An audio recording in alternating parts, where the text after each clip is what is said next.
Hello friends, welcome to శుభ computer embroidery works. ఈరోజు కొత్త టాపిక్తో నేను ముందుకు వచ్చానండి. ఉషా 450 జానో మిషన్ ఒక బాబిన్ ఎలా క్లీన్ చేయాలో ఈరోజు నేను మీకు క్లియర్గా చూపిస్తానండి. ఫస్ట్ చూస్తున్నారు కదా, బాబిన్ హోల్డర్కి పైన క్యాప్కి 2 క్లిప్స్ ఉంటాయి, 2 స్క్రూలు ఉంటాయి. వాటిని మనం తీయాలి. ఫస్ట్ మా పాప హెల్ప్ చేస్తుంది నాకు.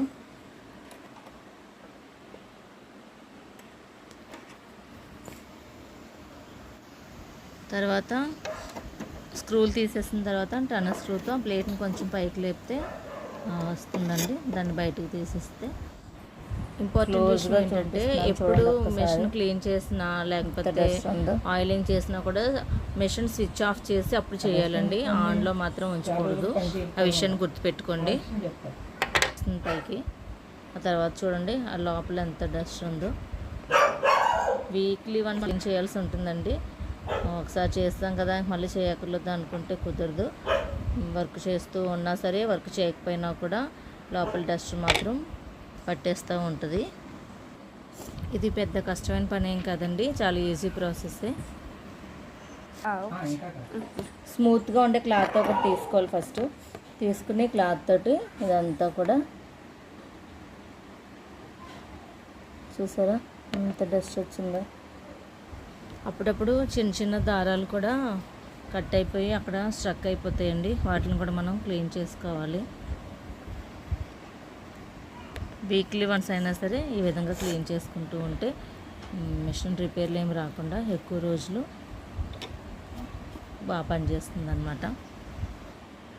మెషిన్ కొన్నప్పుడే మనకి కిట్ ఇస్తారండి. అందులో బ్రష్, టర్నర్ స్క్రూ, ఇంకా చాలా కొన్ని చిన్న చిన్న ఐటమ్స్ ఉంటాయన్నమాట. వాళ్ళు ఇచ్చిన ఐటమ్స్ తోటి మనం క్లీన్ చేయాల్సి ఉంటుంది. ఇంకో బ్రష్ ఉంది చూసారా నా చేతిలో, ఆ బ్రష్ తోటి క్లీన్ చేయాలండి. ఈ ప్రాసెస్కి టైం ఎక్కువ పడుతుందండి, కొంచెం ఓపిక్గా చేసుకోవాలి. ఇంకా వేరే చోట కూడా మనం 2 డ్రాప్స్ వేయాలండి. ఎక్కడ అంటే ఒకసారి చూడండి, టాప్ పొజిషన్లో మీకు ఇక్కడ కనిపిస్తుంది కదా, ఈ ప్లేస్ని పట్టుకుని ఇలాగా ఈ పార్ట్ని పట్టుకుని మనం ఇలా లాగితే బయటకు వస్తుంది. లోపల థ్రెడ్ కనిపిస్తుంది కదా మీకు, ఆ థ్రెడ్ ఉంది కదండి ఇక్కడ.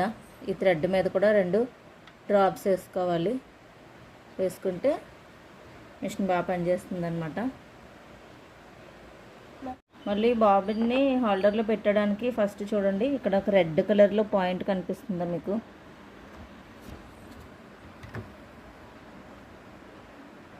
ఇక్కడ ఉంది కదా రెడ్ కలర్లో పాయింట్. ఆ రెడ్ కలర్ పాయింట్ ఇక్కడ చూడండి, ఈ రెడ్ కలర్ పాయింట్ దగ్గరికి వచ్చేలాగా పెట్టాలన్నమాట. అప్పుడు అది కరెక్ట్గా సెట్ అయినట్టు అవుతుంది. చూడండి, పెడుతున్నాను నేను.